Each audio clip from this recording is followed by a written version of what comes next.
দৈনিক আমার দেশ পত্রিকা, ইউটিউব চ্যানেল এবং অনলাইন পোর্টালে বিমান বাহিনীর অভ্যন্তরের র নেটওয়ার্ক ফাঁস শীর্ষক একটি প্রতিবেদন প্রকাশিত হয়েছে সোমবার। এতে বলা হয়েছে, এয়ার ইন্টেলিজেন্স অনুসন্ধান এবং শেখ হাসিনার পালিয়ে যাওয়ার ভিডিও ধারণকারী ব্যক্তিকে ধরতে গিয়ে বেরিয়ে এসেছে বাংলাদেশ বিমান বাহিনীর ভেতরে ভারতীয় গোয়েন্দা সংস্থা র-এর এক নেটওয়ার্ক। এর সাথে সংশ্লিষ্টতায় গ্রেপ্তার বিমান বাহিনীর স্কোয়াড্রন লিডার আব্দুল্লাহ ইবনে আলতাফকে কোর্ট মার্শাল করে 10 বছরের সাজা দেওয়া হয়েছে। তিনি এখন কাশিমপুর কারাগারের হাই সিকিউরিটি সেলে বন্দী আছেন।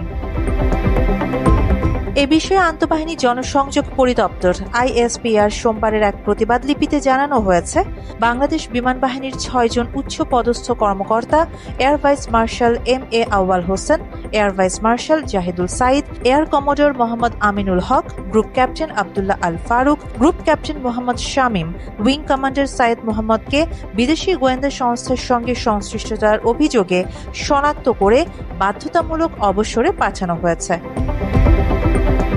প্রতিবেদনে বর্ণিত কর্মকর্তাদের বিরুদ্ধে আনীত বিদেশি গোয়েন্দা সংস্থার সঙ্গে সংশ্লিষ্টতার অভিযোগ ভিত্তিহীন এবং বিমান বাহিনীর কাছে রক্ষিত তথ্যের সঙ্গে সামঞ্জস্যপূর্ণ নয়। প্রকৃতপক্ষে সংশ্লিষ্ট কর্মকর্তারা বাংলাদেশ বিমান বাহিনীর প্রচলিত বিধিবিধান অনুযায়ী নির্ধারিত চাকরির বয়সসীমা শেষে নিয়মতান্ত্রিক প্রক্রিয়ায় স্বাভাবিকভাবে অবসর গ্রহণ করেছেন।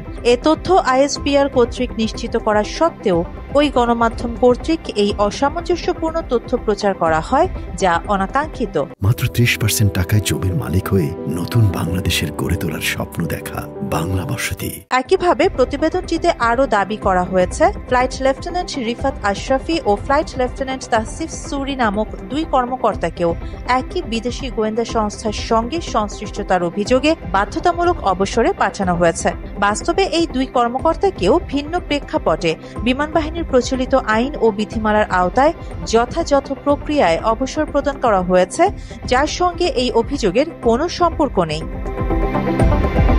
প্রতিবেদনে প্রকাশিত এ ধরনের অপপ্রচার সংশ্লিষ্ট কর্মকর্তাদের নিজ ও পরিবারের সামাজিক মর্যাদাকে ক্ষুণ্ণ করা ছাড়াও জনমনে বিভ্রান্তি সৃষ্টি করছে, যা জাতীয় স্থিতিশীলতা ও সশস্ত্র বাহিনীর পেশাদারিত্ব এবং ভাবমূর্তিকে প্রশ্নবিদ্ধ করছে। এটি অত্যন্ত দুঃখজনক ও অনভিপ্রেত। বাংলাদেশ বিমান বাহিনী বস্তুনিষ্ঠ সংবাদ পরিবেশনের প্রতি সর্বোচ্চ সম্মান প্রদর্শন করে এবং স্বাধীন গণমাধ্যমের প্রতি শ্রদ্ধাশীল। এই প্রেক্ষিতে জনমনে বিভ্রান্তি সৃষ্টি রোধে বিমান বাহিনী সংক্রান্ত যে কোনো তথ্য নিশ্চিতকরণ ও প্রচারের লক্ষ্যে সব সময় ISPR এর সঙ্গে যোগাযোগ করার জন্য সব গণমাধ্যমকে বিনীতভাবে আহ্বান জানানো হয়েছে। আরিবা জাহান, বাংলাদেশ।